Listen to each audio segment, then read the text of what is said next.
ಇದು ದ್ವಾಪರ ಸಾಂಗ್ ಹುಟ್ಟಿದ್ದು ಹೇಗೆ ಸರ್? ಮತ್ತೆ ಯಾವ ಜಾಗದಲ್ಲಿ, ಇದು ನಿಮ್ಮ ಸ್ಟುಡಿಯೋದಲ್ಲಿ ನಾವು ಕೂತಿದ್ದೀವಿ ಈಗ, ಯಾವ ಜಾಗದಲ್ಲಿ ಕೂತು ಬರೆದಂಥ ಒಂದು ರೊಮ್ಯಾಂಟಿಕ್ ಗೀತೆ ಅದು ಅನ್ನುವಂಥದ್ದು?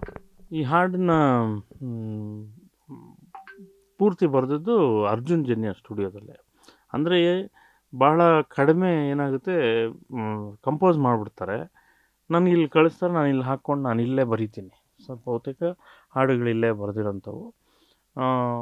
ಕಂಪೋಸರು, ಡೈರೆಕ್ಟ್ರು ಮತ್ತು ನಾನು 3 ಜನ ಕೂತ್ಕೊಂಡು ಕೆಲಸ ಮಾಡುವ ದಿನಗಳು ಕಡಿಮೆ. ಅಂದರೆ ಆ ಥರದ ಇದು ಕಡಿಮೆ.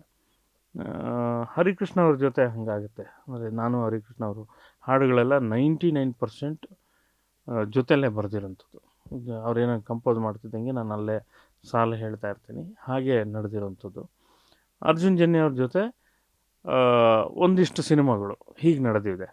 ಅದರಲ್ಲಿ ಇದು ಒಂದು ಸಿನಿಮಾ. ಅಂದರೆ ಕಂಪೋಸ್ ಮಾಡ್ತಾಯಿದ್ರು, ಇಲ್ಲೇ ಡೈರೆಕ್ಟ್ರ್ ಹೇಳ್ತಿದ್ರು. ಸೊ ಅವರು ಕಂಪೋಸಿಷನ್ ಹೇಗೆ ಏನು ಅಂತ ಡಿಸ್ಕಷನ್ನು, ಅದರ ಜೊತೆಗೆ ನಮ್ಮದೇನು ಇನ್ಪುಟ್ಟು. ಅದಾದಮೇಲೆ ಕಂಪೋಸ್ ಮಾಡಿದ ತಕ್ಷಣ ಇದನ್ನು ಹೇಗೆ ಬರೆದೆ ಚಂದ ಅಂತ ಹಾಗೆ ಬರೆದಿದ್ದು.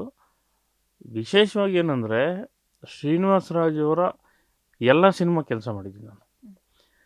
ಅವರು ಈ ದಂಡುಪಾಳ್ಯದಂಥ ಒಂದು ಹಾರ್ಡ್ ಕೋರ್ ಕ್ರೈಮ್ ಸ್ಕ್ರಿಪ್ಟ್ ಬರೆಯೋಕ್ಕೆ, ಸಿನಿಮಾ ಮಾಡೋಕ್ಕೆ ಮುಂಚೆ ಒಳ್ಳೆ ಮೆಲೋಡಿಯಸ್ ಆದ ನನ್ನವನು, ಕೋಟೆ, ಶಿವಂ, ಹೀಗೆ ಒಂದಷ್ಟು ಸಿನಿಮಾ ಮಾಡಿದ್ದಾರೆ.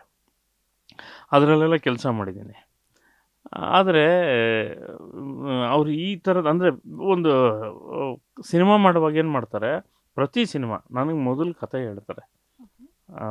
ಇದು ಈ ಥರದೊಂದು ಸ್ಕ್ರಿಪ್ಟ್ ಮಾಡ್ಕೊಂಡಿದ್ದೀನಿ, ಕಲಾವಿದ್ರದ್ದು ಯಾರನ್ನ ಇಟ್ಕೊಂಡು ಮಾಡಿದ್ರೆ ಚಂದ, ಏನು ಮಾಡಿದ್ರೆ ಹಿಂಗಿರುತ್ತೆ, ಯಾರು ಮ್ಯೂಸಿಕ್ ಮಾಡಿದ್ರೆ ಹಿಂಗಿರುತ್ತೆ, ಒಂದು ಡಿಸ್ಕಷನ್ ಮಾಡ್ತಾರೆ ನನ್ನ ಜೊತೆ ಯಾವಾಗಲೂ.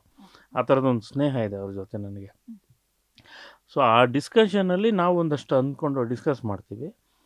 ಸಿಚುವೇಶನ್ಸು ಫಿಕ್ಸ್ ಮಾಡೋದು, ಇಲ್ಲಿ ಇಂಥ ಜಾಗದಲ್ಲಿ ಹಾಡು ಬಂದರೆ ಚೆನ್ನಾಗಿರುತ್ತೆ, ಓಕೆ.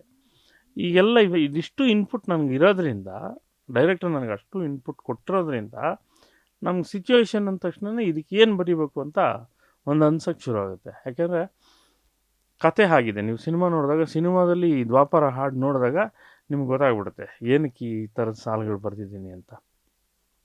ದ್ವಾಪರ ದಾಟಿ ನನ್ನನ್ನೇ ಸೇರಲು, ನನ್ನನ್ನೇ ನೋಡಲು ಬಂದ ರಾಧಿಕೆ, ಅಂದರೆ ತಾನು ಕೃಷ್ಣ ಅಂತ ಆಯ್ತಲ್ಲ, ಸೊ ಕೃಷ್ಣ ಅಂತ. ಹೀಗೆ ಅಲ್ಲಿಂದ ನಾನೇ ಶ್ರೀಕೃಷ್ಣ, ನೀನು ನನ್ನ ಭಾಮೆ, ಆ ಸಾಲುಗಳೆಲ್ಲ ನಿಮ್ಗೆ ಆ್ಯಪ್ಟ್ ಆಗ್ತಾ ಹೋಗುತ್ತೆ. ನೋಡಲಿಕ್ಕೆ ಹೆಂಗೆ, ಕೇಳಲಿಕ್ಕೆ ಒಂದು ಜನರಲ್ ಹೀರೋ ಹೀರೋಯಿನ್ನ ಹೊಗಳೋ ಹಾಡಾದರೂ ಕೂಡ ಸಿನಿಮಾದ ಜೊತೆ ಜೆಲ್ಲಾಗಿರುತ್ತೆ, ಕತೆ ಜೊತೆ ಜೆಲ್ಲಾಗಿರುತ್ತೆ. ಗ್ಯಾರಂಟಿ ನ್ಯೂಸ್, ಸುದ್ದಿ ಖಚಿತ, ನ್ಯಾಯ ನಿಶ್ಚಿತ.